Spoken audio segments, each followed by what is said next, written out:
Ah, there you are. I was expecting you. Let us begin. Blighttown, a festering quagmire at the bottom reaches of Lordran, a home to insects and mutants alike, all of them horribly contorted by the toxic waters that permeate the ground. It was not always so, however. We can find evidence of a mining hub. Many of the giant barbarians that roam the swamps still carry their trusty pickaxes with them, though they prefer now to use large boulders to throw and smash their foes.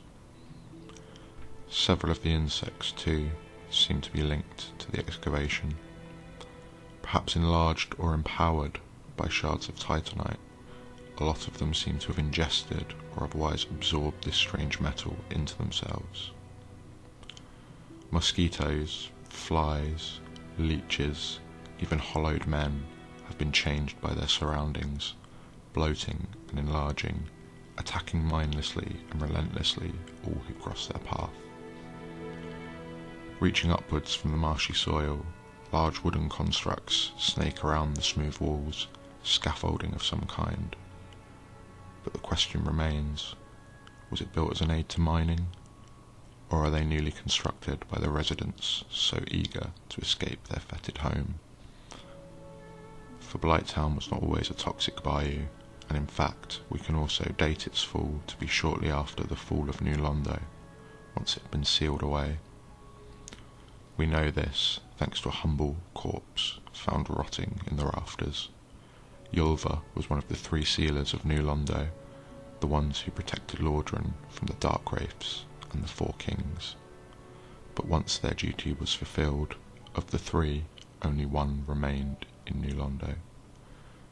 Yulva had returned to Blighttown to bring her healing sorceries to aid the ailing residents, but alas, she fell before she could even reach the mire below.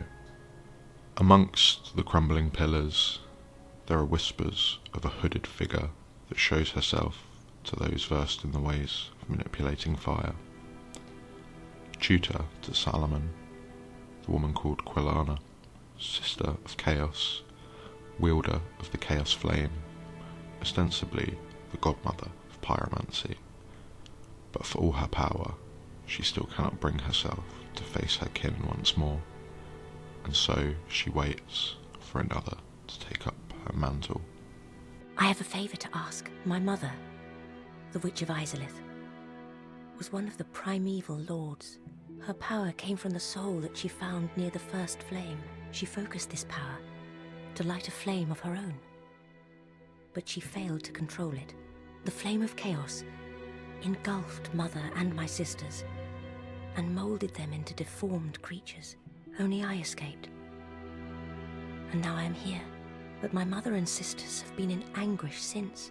I beseech you, free Mother and my sisters from the flame of chaos. I cannot do it myself. I lack the strength and the bravery. Another outsider wanders the swamps too, a 3rd butcher, man-eater Mildred, kin to the ones from the depths above. Perhaps she is tasked with finding a steady supply of food for her family. It seems she has spent much time in Blighttown, for even the poisons of its waters do not harm her. She is not the only visitor from the depths, though. The gaping dragon made his home in a long shaft behind the bonfire, though all that remains now in his home is a single scale, perhaps the last vestige of his past as an everlasting dragon. Scaling the walls and platforms, we can find a giant parasitic insect clinging to the stone wall, its vulnerable rear covered from attack from without. But what is this creature, and how did it come to be attached to the wall like it is? Perhaps it too feeds from whatever flows down from above. Its macabre meals are what have allowed it to reach this size. Around halfway down, we can find an interesting scene. Behind a set of bars, we find a corpse, but not just any corpse. This is the body of a firekeeper. And this is not the first firekeeper we have found imprisoned behind bars in this land. Perhaps this discovery is a clue towards the fate of Blighttown.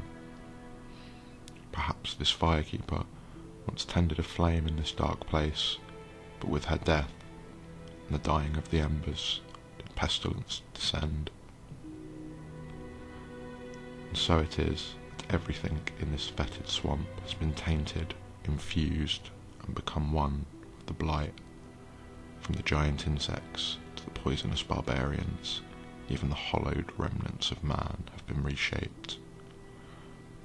But there is a corner of the swamp that the blight has not yet claimed, an unusually shaped mound circled by thick roots and silky webs. Perhaps Blighttown is not truly the bottom of Lordran. Now go. Whatever you do, do not crack and go hollow, lest my time spent on you be wasted.